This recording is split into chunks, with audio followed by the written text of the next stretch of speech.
యేసుక్రీస్తు ప్రార్థనా మందిరం దైవజనులు మరి జయరావు గారు, మరి వారితో నాతో వారు మాట్లాడినప్పుడు మే నెల 7వ తారీఖున మా మందిరంలో ప్రార్థన ఉంటుంది, మీరు రాగలరా అని అన్నారు. నేను వెంటనే ఎస్ అన్నాను. తర్వాత నాకు చాలా ఒత్తిళ్ళు వచ్చినాయి, రావటానికి ఇబ్బందులు వచ్చినాయి. అయితే వన్స్ సేవకుడు మాట ఇచ్చినప్పుడు తల్లి ముందుకు తీసుకెళ్ళాలి కాబట్టి నేను ఇంకా ఈ ఉదయం 4 గంటలకు బయలుదేరి స్థలానికి వచ్చాను. ఎన్ని గంటలకండి? 4 గంటలు. కనుక 1 గంట మీతో గడపడం కోసం 16 గంటల ప్రయాణం, మరి 640 కిలోమీటర్లు ఎంతండి? 600. శ్రద్ధగా కొన్ని మాటలు మీరు వినాలని నేను మనవి చేస్తున్నాను. అయ్యగారికి నా వందనాలు, చాలా ప్రేమ కలిగి. అదేవిధంగా పాస్టర్లు గారు, వీళ్ళారా వారికి మీ అందరికీ కూడా ప్రభు పేరిట నేను వందనాలు తెలియజేస్తున్నాను. మరి పరిశుద్ధ గ్రంథంలో నుంచి 2వ దినవృత్తాంతాల గ్రంథం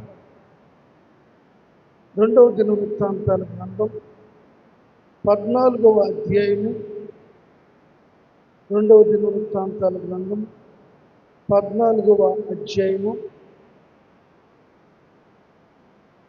11వ వచనంలో 3వ లైన్లో ఉన్న మాట ఏంటంటే, బలము లేని వారికి సహాయము చేయుటకు నీకన్నా ఎవరునూ లేరు. నాతో ఈ మాటలు అంటారా? బలము లేని వారికి సహాయము చేయుటకు నీకన్నా ఎవరునూ లేరు. మంచిది. నేను చెప్పే వర్తమానానికి మూలవాక్యం ఇది. మీరు చాలా అలిస్తున్నారు. కరోనా తర్వాత చాలా వరకు మందిరాల్లో ఆల్ నైట్లు, హాఫ్ నైట్లు అయింది, హాఫ్ నైట్లు పావు నైట్లు అయింది, పావు నైట్లు దుకాణాలు సదిరేశారు. మాది గోదావరి జిల్లాలో కొంచెం మాట సాగదీస్తాం, మీరు అర్థం చేసుకోగలరా? అర్థమవుతుందా? చాలా మందిరాల్లో ఈ రాత్రి ప్రార్థనలు లేవండి, చాలా వరకు సదిరేశారు. మాకు కూడా చాలా ఇష్టం అండి. నాతో పాటు మరి జాలాది ఐజక్ గారు, ఆయన 20 సంవత్సరాల క్రిందట నాకు నందివేలు తెనాలిలో పరిచయం అయ్యారు. ఆయనకు ఆల్ నైట్లు అంటే అంత ఇష్టం అంటే అంత ఇష్టం. నేను ఇలాగా నరసింహనాయన పాలెము పలానా జయరావు గారు మందిరంలో జరిగే ఆల్ నైట్కి హాజరవుతున్నానని చిన్న పోస్ట్ పెట్టాను. అది చూసి అయ్యగారికి ఫోన్ చేసి ఆయన వచ్చేసారు. పగలంతా డ్యూటీ చేసాడండి, గవర్నమెంట్ ప్రెస్లో డ్యూటీ. దేవునికి స్తోత్రం చెల్లిద్దాం. ప్రియులారా, వాస్తవానికి నేను చాలా దేవునికి వ్యతిరేకంగా జీవించాను. ఎంత వ్యతిరేకంగా జీవించాను అంటే, ఒక రకంగా చెప్పాలి అంటే మరి నేను ఒక హిందూ తీవ్రవాది. ఏ తీవ్రవాది అండి? హిందూ తీవ్రవాది. నా జీవితంలో చాలా సమయం రాముల వారి గుడి దగ్గర గడిపేశాను. నాకు బైబిల్తో పరిచయం లేదు, మా వాళ్ళు ఎవరు బైబిల్ వేసుకుని నమ్ముకున్న వాళ్ళు కాదు.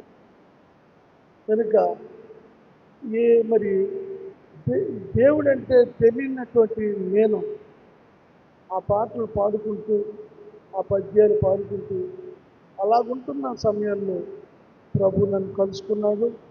ఎలా కలుసుకున్నాడో నేను ప్రియులార సాక్ష్యంలో నేను మీకు తెలియజేస్తాను.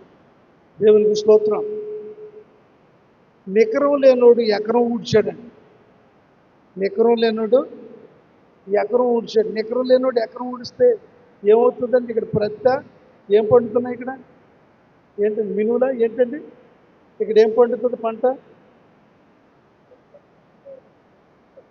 మెట్ట పంట, రాగుల, జొన్నలు, కందులు. స్తోత్రం చెల్లిందాం. ఊపిరి లేనోడు ఊరికి బయలుదేరాడు.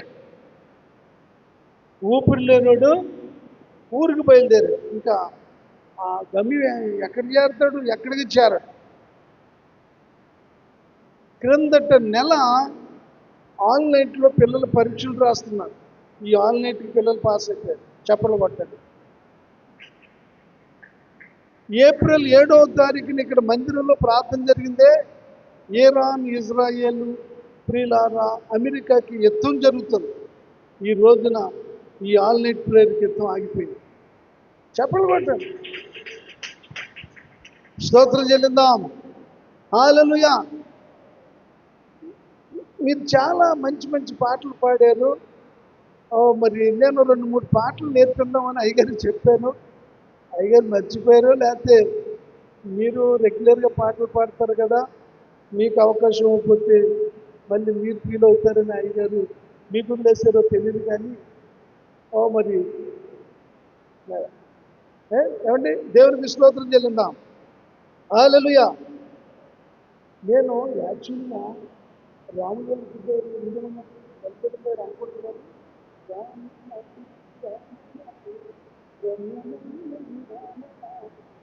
తిరుపతి కొట్టుకుని పద్యాలు పాడేవి. ప్రభువులను దర్శించిన తర్వాత ప్రియులారా, ప్రభు కోసం పాడాలని కొన్ని పాటలు చేశారు. మీ దాకా వచ్చే ఉంటాయి. శీతాకాలం అనే పాట పాడారు. శీతాకాలంలో క్రిస్మస్ కాంతులతో జన్మించిన ప్రియసి నీడలో చివుకు లేదు, చింత లేదు, చాలా సంతోషం. ఆ పాట రాసింది నేను, మీకు తెలియదు కనుక స్తోత్రం చెల్లిద్దాం. తల్లి ఈ ఊరికి సీట్లు ఇవ్వండి. పాటలు అయ్యో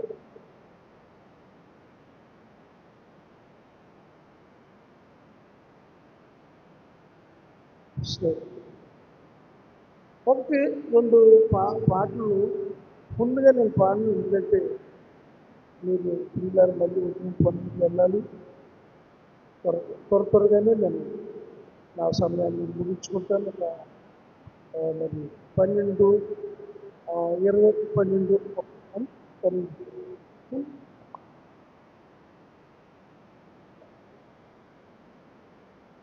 అందులోంచి ముందు మీకు ఒక వచనాన్ని నేను చదివించేస్తాను. యోబు గ్రంథం. ఎవరన్నా మైకులో చూస్తారో అమ్మ చదవండి అమ్మగారు. యోబు గ్రంథం 9వ అధ్యాయము 4వ వాక్యం. హుషారుగా ఉండాలి. పరిశుద్ధాత్మ దేవుడు కుమ్మేస్తాడు. పరిశుద్ధాత్మ దేవుడు కమ్మాడా ఇంకా అవుట్.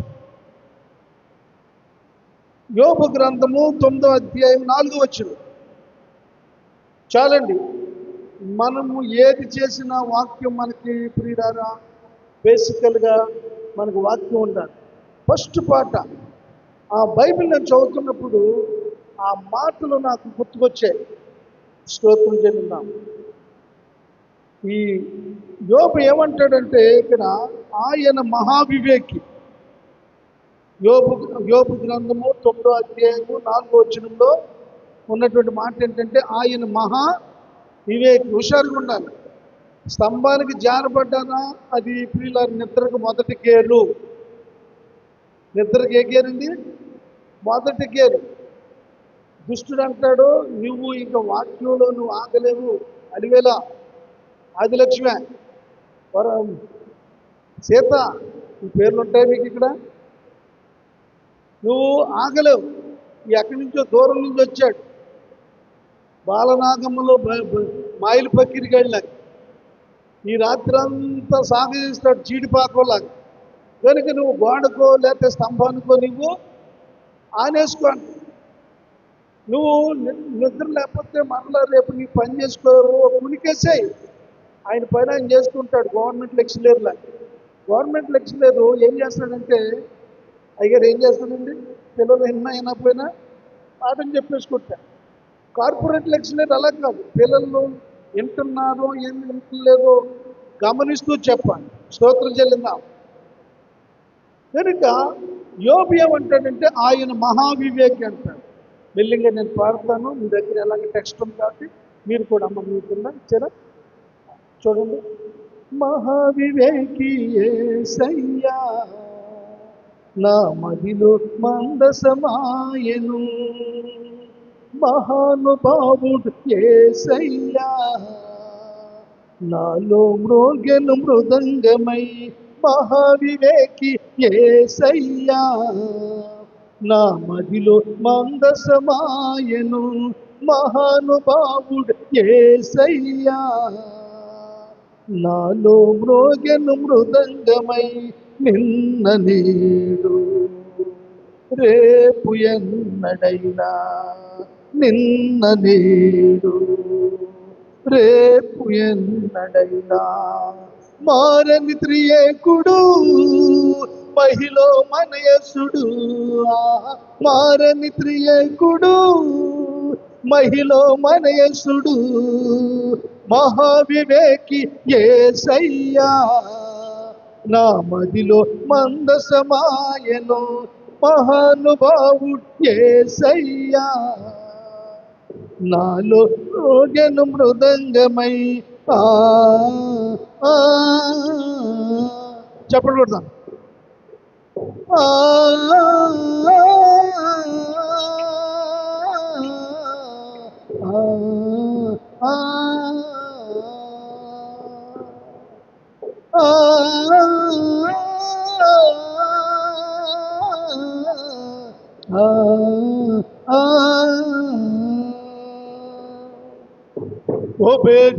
మింటిలో మందసము ఉండగా దేవుని దీవెనలు మెండుగా నిండెను.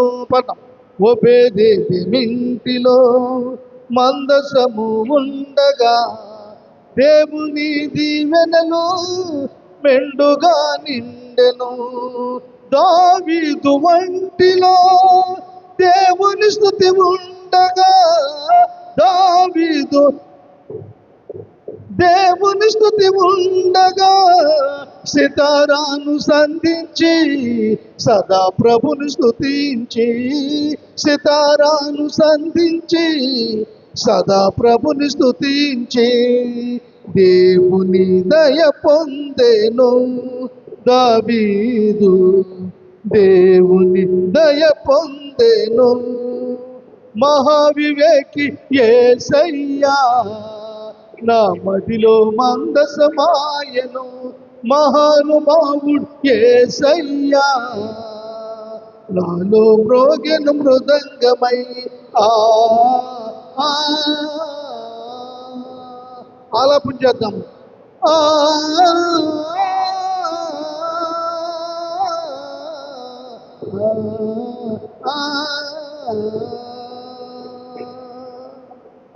దేవుని నీడలో దీనురాలు ఎస్తేరు కన్యకలు అందరిలో రాజు దయ పొందెను. దేవుని దీనురాలు ఎస్తేరు కన్యకలు అందరిలో రాజు దయ పొందెను. మోయాబు దేశములో అన్యురాలు రూతు మోయాబు దేశములో అన్యురాలు రూతు బెత్లెహేము పురమందు బోయాజు పొలమందు బెత్లెహేము బోయాజు పొలమందు దేవుని దయ పొందెను. ఆ రూతు దేవుని దయ పొందెను మహావివేకి యేసయ్యా. నా మదిలో మందసమాయను మహానుభావుడు యేసయ్యా. నాలో మ్రోగెను మృదంగమై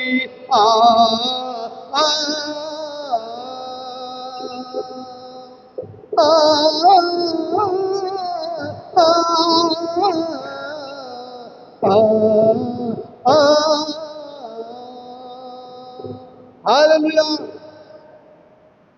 మా తాతగారు యేసుప్రభువుని నమ్ముకోలేదండి. మా పూర్వీకులు ఎవరు యేసుప్రభువుని నమ్ముకోలేదు. వాళ్ళు ప్రభువుని నమ్ముకోకుండా చచ్చిపోయారు, కాల్చేశారు. కృప మాకు దొరికింది. దేవునికి స్తోత్రం. హల్లెలూయా. గట్టిగా దేవునికి స్తోత్రం చేయండి. మరొక పల్లవి చరణం నేను పాడి మీకు వినిపిస్తాను. అదే రెండో పాట. ఈ పాట మత్తయి సువార్త 5వ అధ్యాయమే ఈ పాట. పర్వత ప్రసంగికుడా పుణ్యమూర్తియే యేసయ్యా, పర్వత ప్రసంగికుడా పుణ్యమూర్తియే యేసయ్యా, పూర్వకాలము నుండే పూజింపబడుచున్న, పూర్వకాలము నుండే పూజింపబడుచున్న అపురూప దివ్య దైవ, అపురూప దివ్య దైవమా యేసు, అపురూప దివ్య దైవమా, నీ సాన్నిధ్యమే మా ప్రాణాలకు ఆధారం, నీ వాక్యమే మా జీవాత్మకు ఆహారం, నీ సాన్నిధ్యమే మా ప్రాణాలకు ఆధారం, నీ వాక్యమే మా జీవాత్మకు ఆహారం. ఆరోగ్య ప్రదాత ఆరాధిస్తా నిన్నే, ఆరాధిస్తా నిన్నే, పర్వత ప్రసంగికుడా పుణ్యమూర్తియే యేసయ్యా, పర్వత ప్రసంగికుడా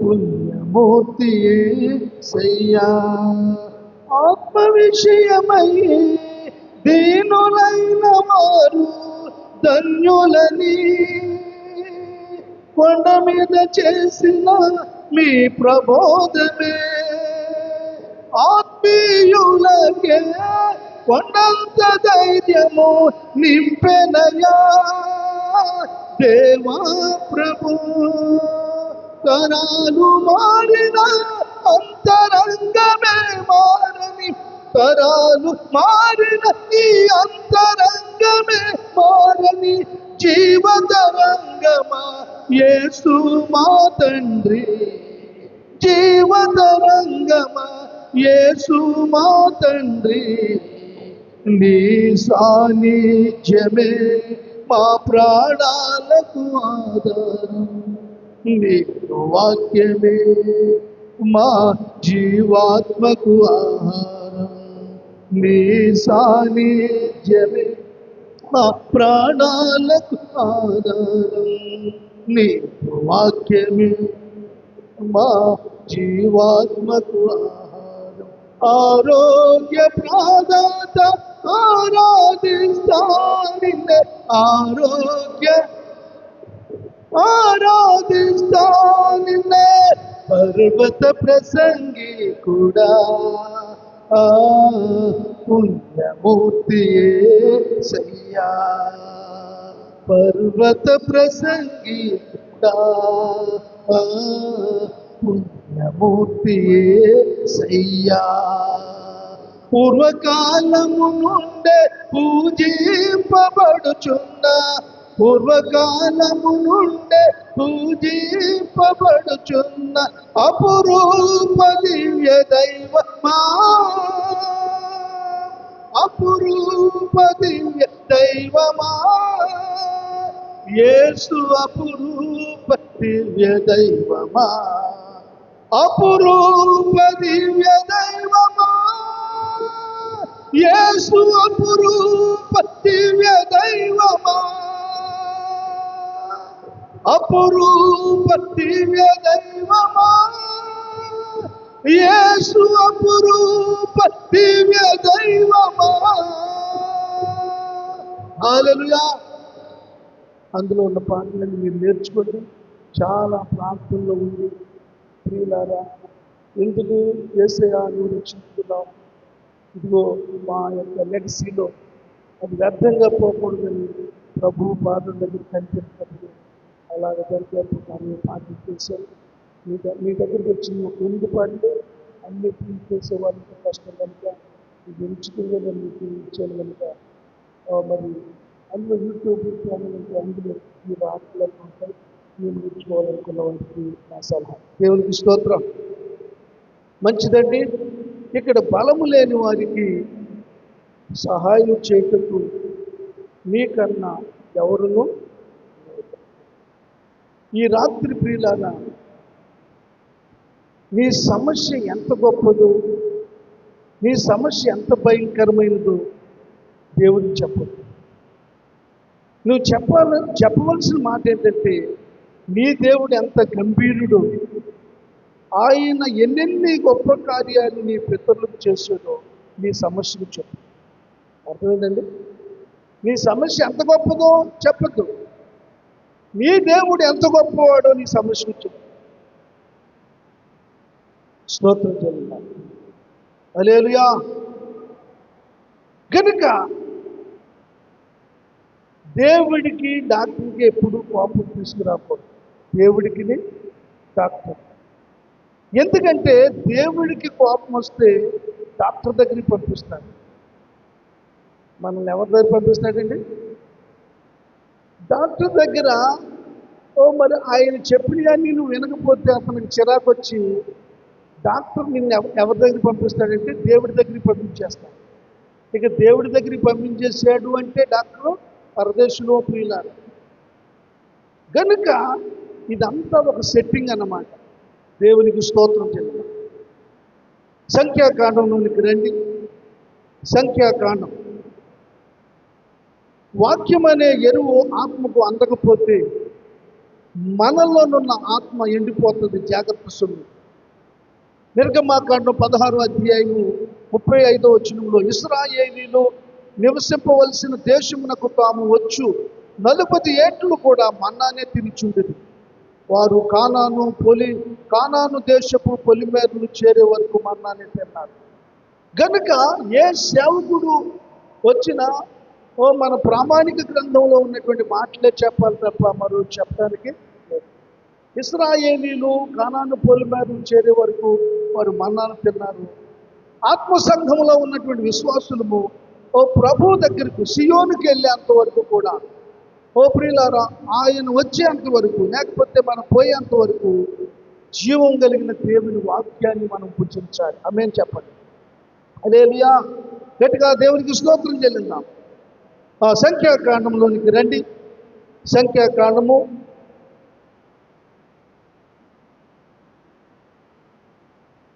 స్తోత్రం. హల్లెలూయా. 27వ అధ్యాయం. సంఖ్యాకాండం 27వ అధ్యాయము. అక్కడ 4వ వచనాన్ని చదవండి.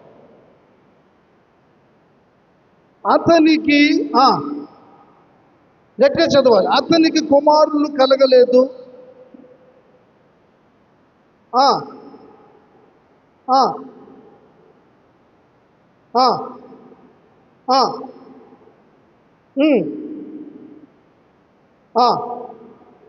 ఆగండి. ఇక్కడ ప్రియులారా, మనము 27వ అధ్యాయం మొదట్లో మనం చూసినట్లయితే యోసేపు కుమారుడైన మనష్షే వంశస్థుడైనటువంటి సెలోపెహాదు అని ఒక అతను కనపడుతున్నాడు. ఏమండి, రెడ్ షర్ట్ వేసుకుని ఆయన బాబు, ఆయన సరేమ్మా, సరే రండి, ఇది పట్టుకో, చూపించండి, విశ్వాసం చూపించండి. సెలోపెహాదు ఏంటండి? నువ్వు రమ్మ. ఇక్కడ మనము మొదటి వచనము చివరిలో మనకి ఎవరెవరు కనపడతారంటే అక్కడ మరి కొంతమంది కనపడతారు. చూపించాలి. అయిపోతుంది.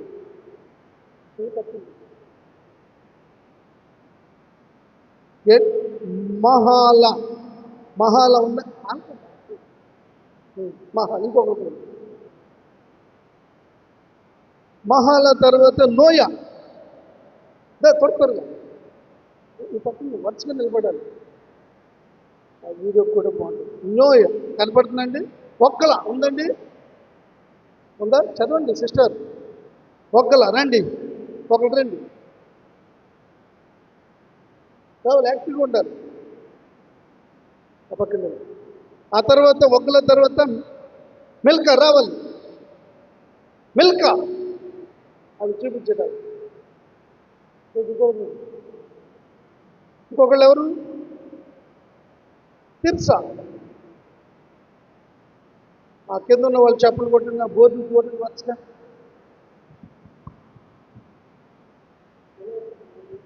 సొలోపెహాద్ తండ్రి. ఈ సొలోపెహాద్ తండ్రి అరణ్యంలో చనిపోతాడు.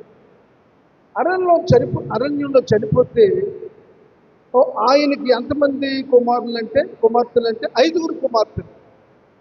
ఒకళ్ళ పేరు మహాల, రెండో వారి పేరు నోయ, ఒక్కల, మరి 4 మిల్కా, 5 తిర్సా. వీళ్ళు ఎక్కడ నిలబడ్డారంటే జాగ్రత్తగా ఎక్కడ నిలబడ్డారు అంటే మరి ప్రత్యక్షపు గుడారం యొక్క ద్వారముల 2వ వచనంలో ఉంది. ఎక్కడ నిలబడ్డారండి? ప్రత్యక్షపు గుడారం యొక్క ద్వారము యొద్ద నిలబడ్డారు. 1 5 పాయింట్లు, 5 కూతుర్లు కూడా 5 విషయాలు ఇక్కడ ఉంటాయి. మీకు ప్రియులను జాగ్రత్తగా ఎక్కించాలన్నటువంటి ఆలోచనతో నేను ఈ ప్రయత్నం చేస్తున్నాను. ఈ 5 కుమార్తెల దగ్గర 5 అనుభవాలు ఉన్నాయి. 1 ప్రత్యక్షపు గుడారం దగ్గర ఉన్నారు, 2 మోషే ఎదుట ఉన్నారు, 3 యాజకుడైనటువంటి ఎలియాజరు ఎదుటను ఉన్నారు, 4 ప్రధానుల ఎదుటను, 5 సర్వ సమాజం ఎదుట నిలబడ్డారు. బోధించారు. గట్టిగా చెప్పండి కొట్టండి. ఎక్కడ నిలబడ్డారు? ఈ 5 కుమార్తెలు కూడా 5 ప్రియుల స్థలాల దగ్గర నిలబడ్డారు. 5 స్థలాలు. 1 ప్రత్యక్షపు గుడారము యొక్క ద్వారము దగ్గర, 2 మోషే ఎదుట, 3 యాజకుడైనటువంటి ఎలియాజరు ఎదుట, 4 ప్రధానుల ఎదుట, 5 సర్వ సమాజం ఎదుట. చాలా మంది ఆడపిల్లలు బీచ్ల దగ్గర ఉంటారు, పార్లర్ల దగ్గర ఉంటారు, లేకపోతే ఏదైనా మరి జీవి మాల్ లాంటి కొత్త యానం వస్తే తక్కువ రకం బట్టలు, మరి తక్కువ ధరకు బట్టలు వస్తున్నాయంటే అక్కడ ఉంటారు. చూడండి, షాపింగ్ మాల్ దగ్గర ఉంటారు, ఐస్ పార్లర్ల దగ్గర ఉంటారు, బీచ్ల దగ్గర, లేకుల దగ్గర, పార్కుల దగ్గర ఉంటారు. అందుకనే వాళ్ళ బ్రతుకులు అలాగైపోతుంది, వాళ్ళ జీవితాలు అలాగైపోతున్నాయి. డెప్త్ లేదు, లోతైనటువంటి అనుభవాలు లేవు. స్తోత్రం చెల్లిందాం. హల్లెలూయా. ఇక్కడ ప్రత్యక్షపు ద్వారం దగ్గర నిలబడటం అంటే చిన్న విషయమా? రోషం కలిగిన మోషే ఎదుట నిలబడటం చిన్న విషయమా? యాజకుడైనటువంటి ఎలియాజరు ఎదుట, ప్రధానులు ఎదుట, సర్వ సమాజం ఎదుట, 30 లక్షల ప్రజలు, 60 లక్షల కళ్ళు వీళ్ళ మీద పడ్డాయి. ఎన్ని కళ్ళు? ఎంతమంది అండి? 30 లక్షల మంది. వారి కళ్ళు 60 లక్షల మంది కళ్ళు వీళ్ళ మీద పడ్డాయి. ప్రియులారా, వాళ్ళు సాక్ష్యాన్ని నిలబెట్టుకున్నారు. స్తోత్రం చెల్లిందాం. గట్టిగా దేవునికి స్తోత్రం చెల్లిందాం. మనం చదువుకున్నటువంటి మూలవాక్యంలో ఉన్నటువంటి మాట ఏంటంటే, బలహీనులకు, ఏంటండి? బలహీనులకు, బలము లేని వారికి సహాయం చేయుటకు నీకన్నా ఎవరును తండ్రి లేడు, మగదిక్కు లేదు. అయితే వారు ఏమని అడుగుతున్నారంటే, మా తండ్రి లేకపోయినా మా తండ్రి సహోదరులలో కనానులో స్వాస్థ్యం మాకు కావాలని అడుగుతున్నారు. ఏమడుగుతున్నారండి? స్వాస్థ్యం కావాలి, కానానులో స్వాస్థ్యం మాకు కావాలని. అప్పుడు మోషే యెహోవా వద్ద విచారణ చేశాడు. ఏమని విచారణ చేశాడంటే, పెలహాదు కుమార్తెలు అయ్యా, వారికి తండ్రి లేకపోయినా, మరి సహోదరులు లేకపోయినా తన తండ్రి సహోదరులతో పాటు మరి కనానులో స్వాస్థ్యము కావాలని అడుగుతున్నారని మోషే యెహోవా వద్ద విచారణ చేస్తే, యెహోవా ఏమన్నాడంటే, పెలహాతు కుమార్తెలు అడిగింది యుక్తమే, వారికి స్వాస్థ్యమును పంచిపెట్టు అని అన్నాడు. తప్పడబట్టు ఈ రాత్రి ప్రియులారా గట్టిగా దేవునికి స్తోత్రం చెల్లిందాం. హల్లెలూయా, గట్టిగా దేవునికి స్తోత్రం చెల్లిందాం. నీవు ఏమడుగుతున్నావు? వాళ్ళు ప్రియులారా భూ సంబంధమైన స్వాస్థ్యాన్ని అడిగితే దేవుడు వారికి ఇచ్చాడు. ఈ రోజున నీవు ఆత్మ సంబంధమైన స్వాస్థ్యం కోసము ప్రభుని మరి అడగాలి, ప్రభు దగ్గర పోరాడాలి, ప్రభు దగ్గర నీవు తపస్సు చేయాలి. ఇదేమన్నా చిన్న విషయమా? మరి ఆ స్వాస్థ్యము నీకు రావాలంటే, లేకపోతే అది ఏమన్నా రైతు బజార్లో దొరికేది అనుకుంటున్నారా? బస్ స్టాండ్లోనూ తొనకండ రైల్వే స్టేషన్లో దొరుకుతుంది అనుకుంటున్నారా? మందిరములో వాళ్ళు ప్రత్యక్షపు గుడారము ద్వారం దగ్గర ఉన్నారు, మోషే ఎదుట ఉన్నారు, యాజకుడైనటువంటి ఎలియాసు ఎదుట ఉన్నారు, సర్వ సమాజం ఎదుట ఉన్నారు, ప్రధానులు ఎదుట ఉన్నారు. నీవు పరలోకంలో స్వాస్థ్యం సంపాదించుకోవడం కోసము శ్రమైన కష్టమైన మందిరములో ఆయనను అడిగి నువ్వు పొందుకొని మరి అందుకోవలసినటువంటి అవసరత ఉంది. స్తోత్రం చెల్లిందాం. హల్లెలూయా, గట్టిగా దేవునికి స్తోత్రం చెల్లిందాం. ఒక బేర విత్తనము భూమిలో నాటితే 75 రోజులకి పిందులు కాసేస్తుంది. ఎన్ని రోజులకి? 75 రోజులకి పిందులు కాసేస్తుంది.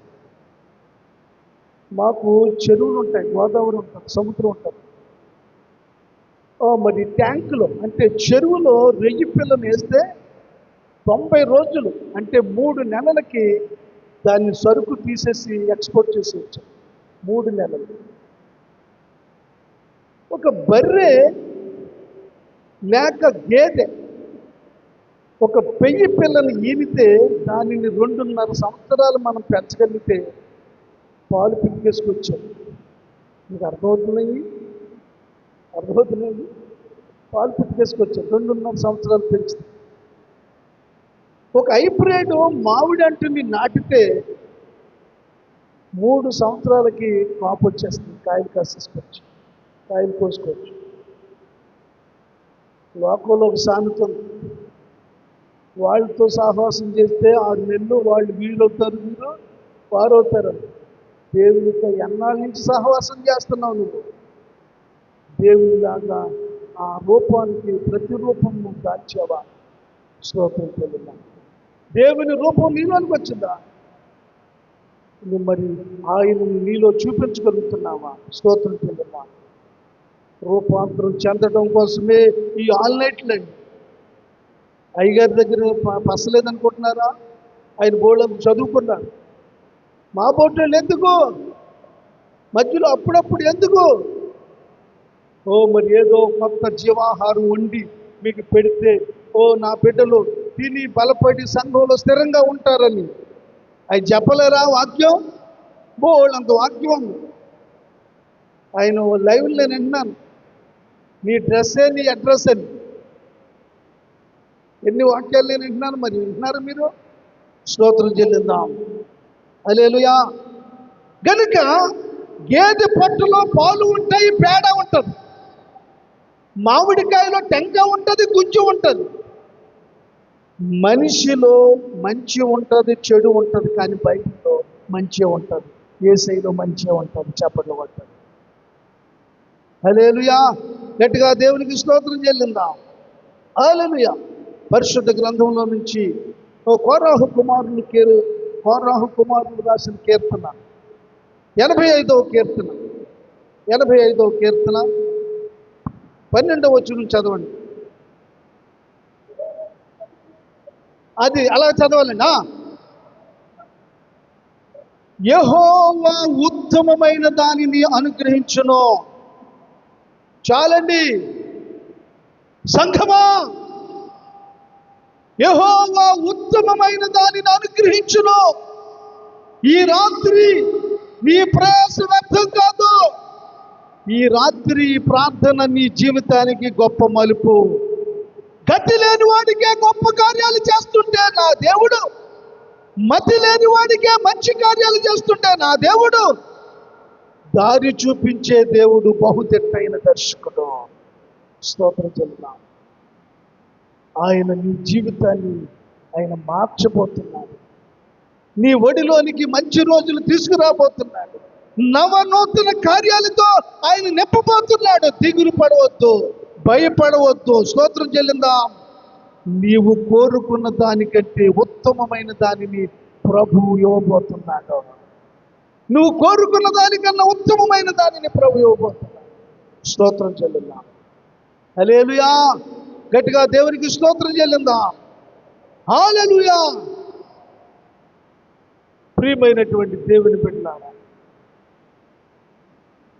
ఇక్కడ మనం గమనించినట్లయితే ఆలస్యం అవుతుంది అంటే ఉత్తమమైన దానిని ఆయన నీకు ఇవ్వబోతున్నాడని అర్థం. లేట్ అయినా లేటెస్ట్గా ఎన్నో కార్యాలు లాట్లుగా ఆయన నీకు చేయబోతా ఉన్నాడు. స్తోత్రం చెల్లిద్దాం. హల్లెలూయా. మొదటి సమూయేలు గ్రంథం 18వ అధ్యాయము 26వ వచనము రెండో లైన్ చదవండి. మొదటి సమూయేలు గ్రంథము 18వ అధ్యాయము 26వ వచనం రెండో లైన్. తాను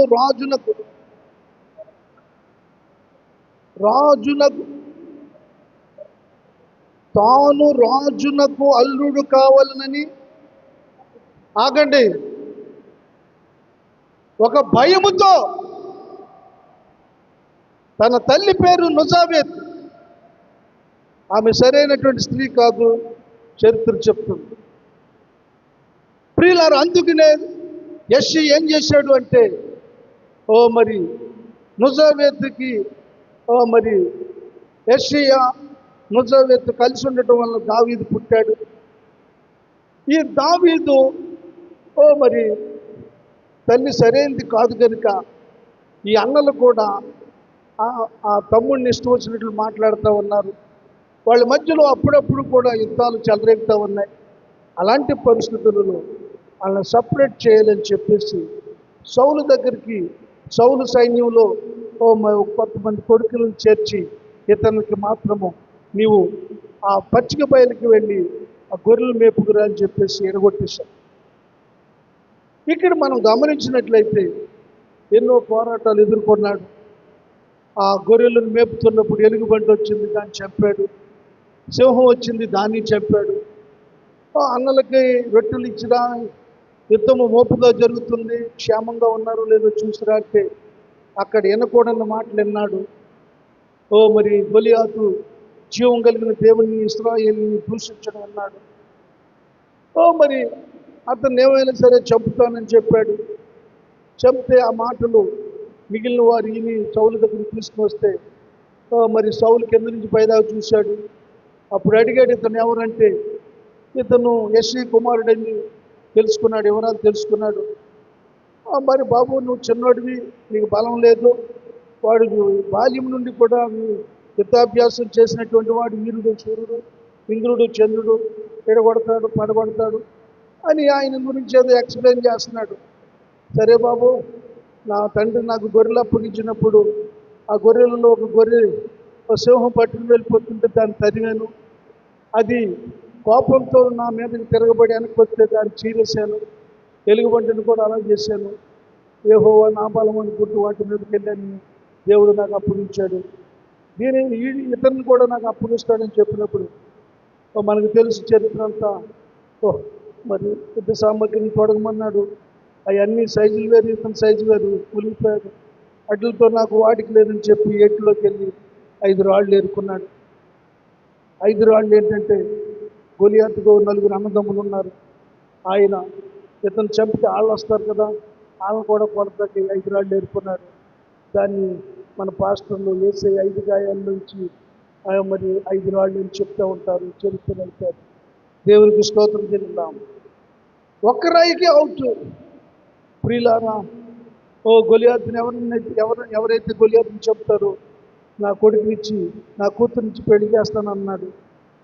మరి అలాగే మరి గొలియాతుని చంపిన తర్వాత మరి ఇశ్రాయేలీలు ఆ పట్టణాల్లో ఉన్నటువంటి వారందరూ కూడా దావీదుకి 10,000, మరి సౌలుకి 1000 కొలది జైజలు కొట్టినప్పటికీ అతనికి కోపం వచ్చేసింది.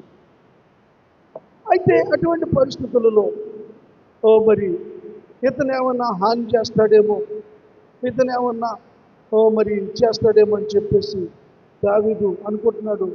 ఈ సౌలు రాజుకి నేను అల్లుడినైతే ఇక నాకు భయం పోతుంది, దిగులు పోతుంది అని అనుకుంటున్నాడు. కానీ దేవుని ఆలోచన అది కాదు. ఎందుకంటే సౌలుకి అల్లుడైతే సిక్స్త్ స్టాండర్డ్, సౌలుకి ప్రియులార అల్లుడైతే సౌలుకి ప్రియులార కూతురు పెద్ద ఇంపార్టెంట్ ఏం కాదు. ఎందుకంటే ఈ రాజులకి భార్యలు కూతురు లేని పెద్ద ముఖ్యమేం కాదు, వాళ్ళకి సింహాసనాలే ముఖ్యం. కనుక మరి అటువంటి నేపథ్యంలో దావీదు మరి సౌలుకి అల్లుడు కావాలని అనుకుంటున్నప్పుడు దేవుడు మరి సౌలుకి అల్లుడిని చేయలేదు. కానీ స్తోత్రం చెల్లిందాం. హల్లెలూయా. గట్టిగా దేవునికి స్తోత్రం చెల్లిందాం. చూడండి, మొదటి సమూయేలు గ్రంథం 18వ అధ్యాయం మనం అక్కడ చూసాము. ఇక్కడ గమనించండి, 2వ సమూయేలు గ్రంథము 2వ అధ్యాయము 1వ వాక్యం చదవండి.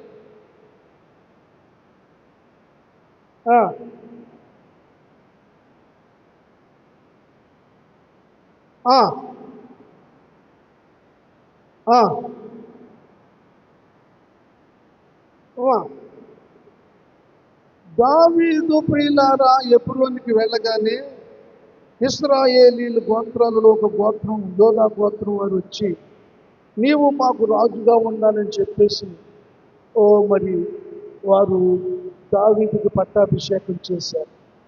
ఇతనేమనుకున్నాడు? సౌలుకి అల్లుడవ్వాలనుకున్నాడు.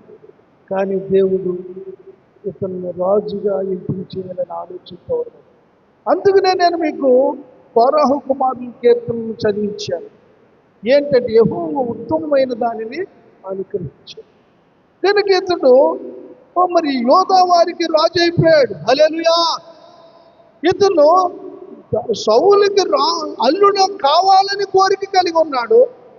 అయితే దేవుడు ఉత్తమమైన దానిని ఇవ్వాలి, సౌలుకి అల్లుడు కాదు, ఇశ్రాయేలీలకే రాజు అవ్వాలని చెప్పేసి ముందు ఫస్ట్ 12 గోత్రాలలో ఒక గోత్రానికి మరి అతను రాజు అయిపోయాడు. స్తోత్రం చెల్లిందాం. హల్లెలూయా.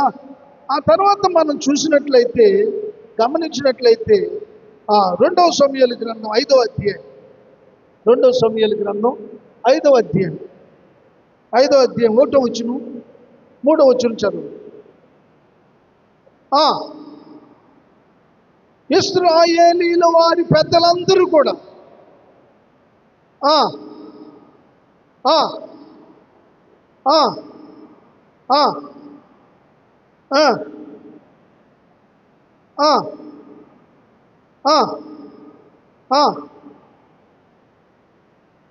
చూడండి ప్రియులారా, సకల గోత్రాల వారు, 11 గోత్రాల వారు, ముందు ఒక గోత్రం, సకల గోత్రాల వారు కూడా దావీదు దగ్గరికి వచ్చి నీవు మాకు రాజుగా ఉండాలని పట్టాభిషేకము చేసి దేవునికి స్తోత్రం.